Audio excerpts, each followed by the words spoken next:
নমস্কার, বাঙালির পেট পুরা চ্যানেলে আপনাদের সকলকে জানাই স্বাগত। বেশ গরম পড়ে গেছে। এই গরমকালে কিন্তু আমরা অনেকেই টক ডাল খেতে ভীষণ পছন্দ করি। আর এখন বাজারে কিন্তু অল্প অল্প কাঁচা আমও পাওয়া যাচ্ছে। এই কাঁচা আম দিয়ে টক ডাল খেতে কিন্তু আমরা অনেকেই ভীষণভাবে পছন্দ করি। আজকে আমি কাঁচা আম দিয়ে টক ডাল তৈরি করে আপনাদের সঙ্গে শেয়ার করছি। তার জন্য আমি 200 গ্রাম মুসুরির ডাল নিয়েছি। মটর ডাল বা মুসুরির ডাল এই দুটো ডাল দিয়ে টক ডাল খেতে ভালো লাগে, তবে আজকে আমি মুসুরির ডালটা দিয়ে টক ডালটা তৈরি করছি। মটর ডালটা সেদ্ধ হতে একটু সময় লাগে, মুসুরির ডালটা তাড়াতাড়ি সেদ্ধ হয়ে যায়, এই জন্য তাড়াতাড়ি রান্না হয়ে যায়। মুসুরির ডাল দিয়ে টক ডাল রান্না করার জন্য প্রথমে এই মুসুরির ডালগুলোকে সেদ্ধ করে নিতে হবে। তার জন্য আমি একটা ছোট কড়াইয়ের মধ্যে 1 কড়াই জল গরম হতে বসিয়ে দিয়েছি। জলটা বেশ ভালো মতো গরম হয়ে গেছে। এবার এখান থেকে কিছুটা জল নিয়ে আমি ডালটা ধুয়ে নেব। ডালের মধ্যে অনেক নোংরা থাকে, পাউডার জাতীয় জিনিস মেশানো থাকে, এই জন্য কিন্তু ডালটা ধুয়ে নিয়ে রান্না করতে হবে। আর গরম জল দিয়ে যদি ডালটা ধুয়ে নেওয়া হয় তাহলে ডালটা কিন্তু খুব তাড়াতাড়ি সেদ্ধ হয়ে যায়। আমি মুসুরির ডালটা কড়াইয়ের মধ্যে করে সেদ্ধ করছি। এই ডালটা কিন্তু প্রেসার কুকারের মধ্যে করে সেদ্ধ করা যেতে পারে, তবে প্রেসার কুকারের থেকে কিন্তু কড়াইয়ের মধ্যে করে ডাল সেদ্ধ করলে ডালটা খেতে বেশি ভালো হয়। আমাদের অনেকেরই হাতের সময় কম থাকে, আবার অনেক সময় যাতে গ্যাসটা কম পোড়ায়, এই জন্য কিন্তু প্রেসার কুকারে করে ডাল সেদ্ধ করি। কিন্তু আজকে আমি কিন্তু কড়াইয়ের মধ্যে করে ডালটা সেদ্ধ করছি, কারণ ডালটা খেতে তাহলে অনেকটা ভালো হবে। আমি 2 বার গরম জল দিয়ে ডালটা ধুয়ে নেব। ডালটা পরিষ্কার করে ধুয়ে নেওয়ার পর এবার কড়াইয়ের মধ্যে দিয়ে দিচ্ছি।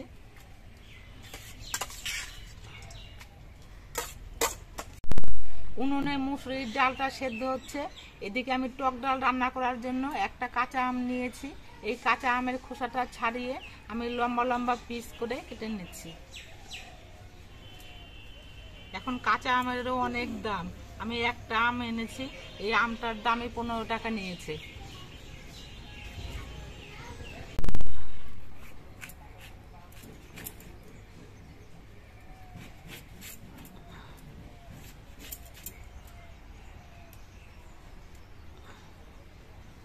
এই যে এরকম লম্বা করে কেটে নিলাম। ডালটা সেদ্ধ করার সময় উতাল উঠে নিয়ে অনেক ফেনা হয়েছে, এই ফেনাগুলো ফেলে দিতে দেব।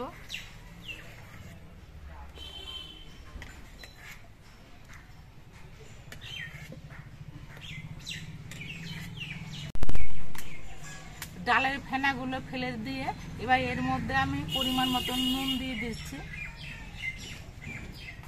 মুসুরির ডালটা 20-25 মিনিটের মতো ফুটিয়ে নেওয়ার পর ডালটা কিন্তু সুন্দরভাবে সেদ্ধ হয়ে গেছে। এবার এই ডালটা যাতে জলের সঙ্গে সুন্দরভাবে মেশে, তার জন্য আমি একটা ডালের কাঁটা নিয়েছি, এটা দিয়ে ঘুটে দেব। তাহলে ডালটা জলের সঙ্গে ভালো মতো মিশবে, ডালটা খেতে ভালো লাগবে, দেখতে ভালো লাগবে।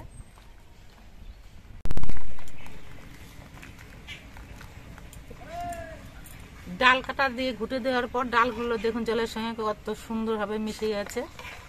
আর না হলে কিন্তু একটু ছাঁকড়া ছাঁকড়া হয়ে থাকতো, ডালটা দেখতে ভালো লাগতো না, আর খেতেও কিন্তু অতটা টেস্ট লাগতো না। এবার এই ডালের মধ্যে আমি আমগুলো দিয়ে দিচ্ছি। সব সময় যখনই টক ডাল রান্না করা হবে তখন কিন্তু ডালটা ভালো মতো সেদ্ধ হয়ে যাওয়ার পর তারপরে আমটা দিতে হবে, না হলে কিন্তু ডালগুলো ঠিকঠাক মতো সেদ্ধ হবে না। যদি আগেই আমটা দেওয়া হয় তাহলে ডালগুলো কিন্তু ঠিকঠাক সেদ্ধ হবে না। আর টক ডালে সাধারণত লঙ্কা না দিলেও হয়, তবে আমি একটু ঝাল হওয়ার জন্য 2টো কাঁচা লঙ্কা দিলাম। আমটা দিয়ে আমি ডালটা কিছুক্ষণ ফুটিয়ে নিয়েছি। এবার একটা আম তুলে নিয়ে দেখছি যে আমটা সেদ্ধ হয়েছে কিনা। আমটা কিন্তু নরম হয়ে সেদ্ধ হয়ে গেছে। এবার ডালটা আমি নামিয়ে নিচ্ছি।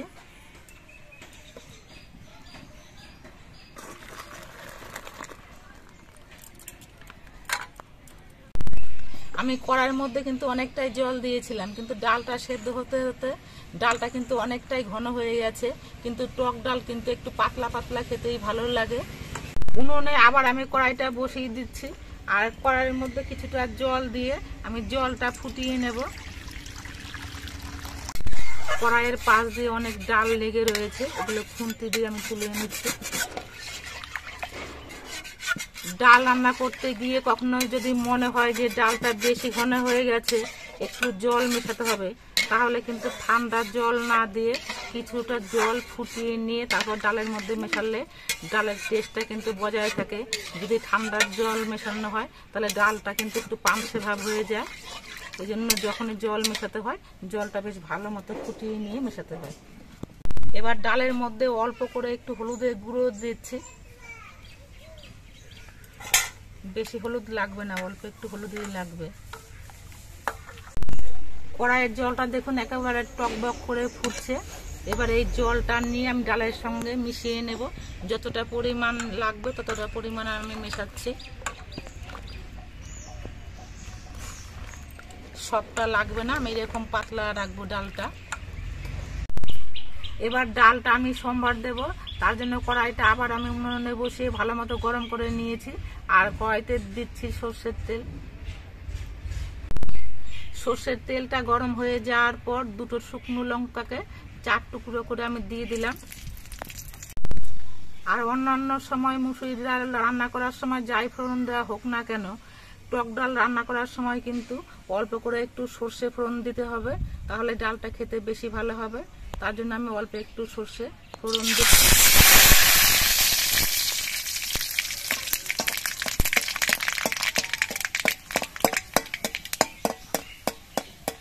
সর্ষেটা আর শুকনো লঙ্কাটা বেশ ভালো মতো ভাজা হয়ে গেছে। এবার ডালটা আমি সোমবার দিয়ে দিচ্ছি।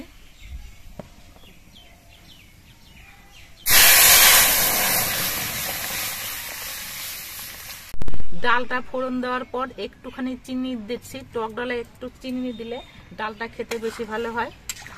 এবার ডালটা একটুখানি সময় ফুটিয়ে নেব। ডালটা সোমবার দেওয়ার পর কিন্তু আর বেশিক্ষণ ফোটাতে নেই, একটুখানি সময় ফুটে উঠলে কিন্তু ডালটা নামিয়ে নিতে হয়। আমার ডালটা একটুখানি সময় ফুটে উঠেছে, এবার আমি ডালটা নামিয়ে নিচ্ছি। আমার টক ডালটা সম্পূর্ণ রান্না হয়ে গেছে।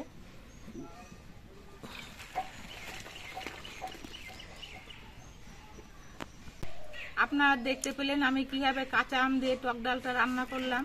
এভাবে টক ডাল রান্না করলে খেতে কিন্তু বন্ধুরা ভীষণ ভালো হয়। যারা পুরনো রাঁধুনি তারা তো খুব সুন্দর করে টক ডাল রান্না করতে পারেন, তবে যারা নতুন রাঁধুনি তারা এইভাবে আমার মতো করে টক ডাল রান্না করে খেয়ে দেখবেন।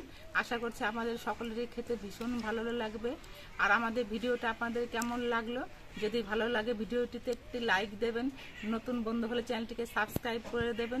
সকলে সুস্থ থাকবেন, ভালো থাকবেন। দেখা হবে পরবর্তী আরেকটি ভিডিওতে।